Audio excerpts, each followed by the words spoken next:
सामना, मूल्यमापन योजना, कृतीपत्रिका आराखडा आणि घटकनिहाय गुणविभागणी या प्रमुख मुद्द्यांचा आढावा घेणार आहोत. व्हिडिओ सुरू करण्याआधी आपणास विनंती, आपण चॅनलवर नवीन असाल तर प्लीज चॅनल सबस्क्राईब करा व व्हिडिओला लाईक करा. मराठी विषयाचा प्रत्यक्षात लेखी पेपर हा 80 गुणांचा असेल आणि शालेय स्तरावरून 20 गुण हे अंतर्गत गुण म्हणून बोर्डाला पाठवले जातील. असा हा एकूण विषय 100 गुणांचा होणार आहे. 20 गुण हे अंतर्गत गुण म्हणून शाळेकडनं कसे पाठवले जातात ते आपण बघतोय. 20 गुणांमध्ये 10 मार्कांची तोंडी परीक्षा असेल आणि 10 मार्कांचे स्वाध्याय असतील. तोंडी परीक्षेमध्ये श्रवण कौशल्यासाठी 5 गुण आणि भाषण कौशल्यासाठी 5 गुण असतील आणि स्वाध्यायामध्ये स्वाध्याय 1 आणि 2 प्रत्येकी 5-5 गुणांचे असतील आणि असे एकूण अंतर्गत गुण होतील 20 मार्कांचे. बोर्ड परीक्षा प्रत्यक्षात 80 मार्कांची आणि 20 गुण हे अंतर्गत गुण आणि एकूण आपल्या गुणपत्रिकेवर म्हणजे रिझल्ट शीटवर हा विषय 100 गुणांचा असेल. कृतीपत्रिकेमध्ये असणारे जे प्रश्न आहे त्यांची घटकनिहाय गुणविभागणी इथे आपण बघतोय. एकूण 5 घटक दिलेले असतील. विभाग 1 गद्य विभाग 18 गुणांसाठी असेल. विभाग 2 पद्य विभाग 16 गुणांचा असेल. विभाग 3 स्थूल वाचन 6 गुणांसाठी असेल.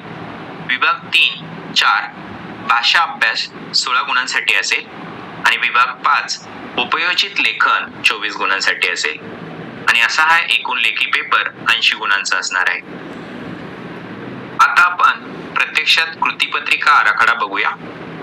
विषय मराठी, वेळ 3 तास, गुण 80. विभाग 1 गद्य विभाग 18 गुण. याच्यामध्ये 7-7 मार्काचे प्रत्येकी 2 पठित उतारे असतील आणि 1 अपठित उतारा दिलेला असेल. बघूया आपण. प्रश्न 1 पठित उतारा म्हणजे पाठ्यपुस्तकातीलच एक सीन पॅसेज म्हणजे पठित उतारा असेल, ज्याची शब्द मर्यादा 130 ते 150 असेल 7 गुणांसाठी. त्यावर 3 कृती असतील. पहिली कृती आकलन कृती 2 गुण, जसे की संकल्पना चित्र पूर्ण करा, ओघ तक्ता पूर्ण करा किंवा दिलेला तक्ता पूर्ण करा अशा स्वरूपाचे प्रश्न त्या उतार्यावर आधारित असतील 2 गुणांसाठी. त्याचप्रमाणे दुसरी सुद्धा आकलन कृती 2 गुणांसाठी आणि तिसरी कृती ही स्वमतावर आधारित असणार आहे, ज्यासाठी 3 गुण आहेत. प्रश्न 1 मधील आ तिथे पठित उतारा तोही पाठ्यपुस्तकातील आणि 130 ते 150 शब्द मर्यादा 7 गुण. पहिली आकलन कृती 2 गुण, दुसरी सुद्धा आकलन कृती 2 गुण आणि तिसरी कृती स्वमतावर आधारित 3 गुणांसाठी. गद्य विभागातील तिसरा ई उतारा असेल तो अपठित उतारा असेल म्हणजे पाठ्यपुस्तकाच्या बाहेरील उतारा दिलेला असेल, ज्याची शब्द मर्यादा 80 ते 100 शब्द अशी असणार आहे 4 गुणांसाठी. तिथे पहिली कृती आकलनावर आधारित असेल 2 गुण आणि दुसरी कृती देखील आकलनावर आधारित असेल 2 गुण. विभाग 2 पद्य विभाग 16 गुण. इथे प्रश्न दुसरा सुरू होतो. त्यामध्ये पठित पद्य पाठ्यपुस्तकातील ज्या 7 कविता आहेत त्यापैकी कोणतीही एक कविता इथे दिलेली असेल, जी 8 गुणांसाठी असेल, ज्यावर 4 कृती आहेत. एक आकलन कृती 2 गुण, दुसरी आकलन कृती 2 गुण, तिसरी कृती असेल कवितेतील दिलेल्या कोणत्याही 2 ओळींचा सरळ अर्थ लिहा 2 गुण आणि कवितेतील 2 ओळींचं काव्य सौंदर्य स्पष्ट करा 2 गुणांसाठी.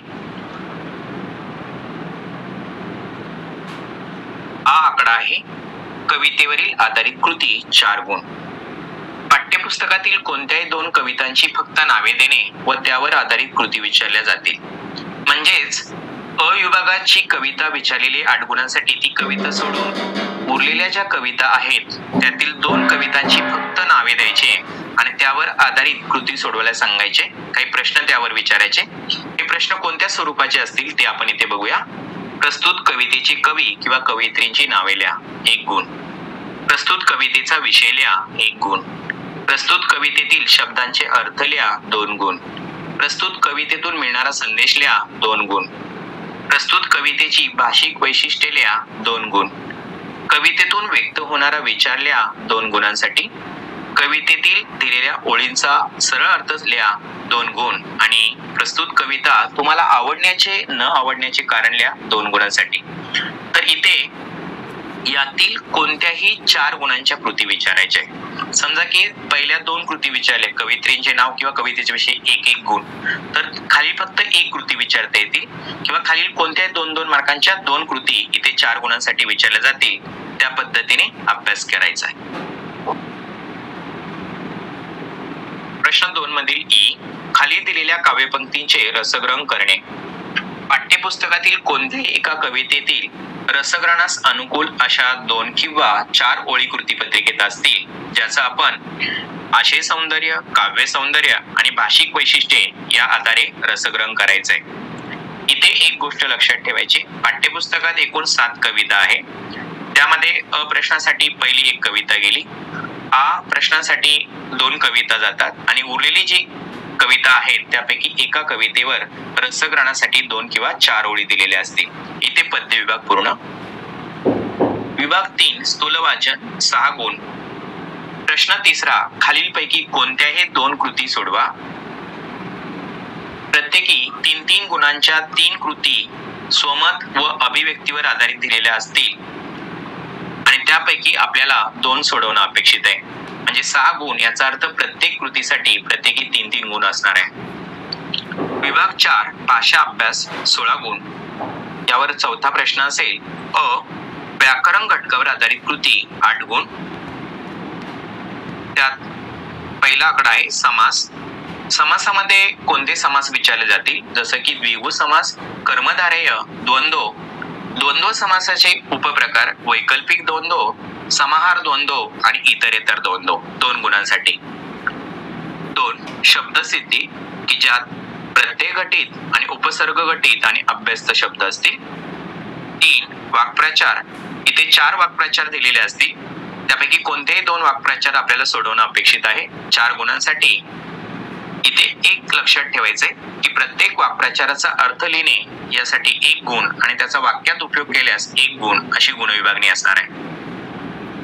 प्रश्न 4 मधील आ, ज्यावर भाषिक घटकावर आधारित कृती असेल 4 गुणांसाठी. त्यामध्ये शब्द संपत्ती. शब्द संपत्तीमध्ये कोणत्या स्वरूपाचे प्रश्न विचारले जातील ते आपण इथे बघूया. समानार्थी शब्द, विरुद्धार्थी शब्द लिहा, एक वचन, अनेक वचन, वचन बदला, वचन ओळखा, शब्द समूहाबद्दल 1 शब्द लिहा, शब्दातील अक्षरांपासून अर्थपूर्ण शब्द तयार करा, अशा स्वरूपाचे प्रश्न असतील. परंतु आपण हे सर्वच न विचारता 4 घटकावर आधारित 1-1 गुणांच्या 1 कृती विचारायची. म्हणजे कोणत्याही 4 कृतीभित्ती फक्त 4 गुणांसाठी विचारणं अपेक्षित आहे. दुसरा आकडा लेखन नियमानुसार लेखन करणे 2 गुणांसाठी. यामध्ये अचूक शब्द ओळखा. इथे 6 उपप्रश्न दिलेले असतील, ज्यामध्ये प्रत्येकी 4-4 शब्द असतील आणि त्यातील कोणता 4 पैकी एकच शब्द लेखन नियमानुसार बरोबर असेल तो आपण वेगळा काढून लिहायचा आहे. आणि असे फक्त 4 शब्द जे अचूक आहे ते आपल्याला ओळखायचे आहे. त्यासाठी 2 गुण आहे. याला और म्हणजे किंवा आहे. लेखन नियमानुसार वाक्यातील चुकीचे शब्द ओळखून दुरुस्त करा. म्हणजे ते 4 वाक्य दिलेले असतील, प्रत्येक वाक्यात 2 शब्द हे चुकीचे असतील आणि त्यातील ते चुकीचे शब्द आपल्याला वेगळे काढून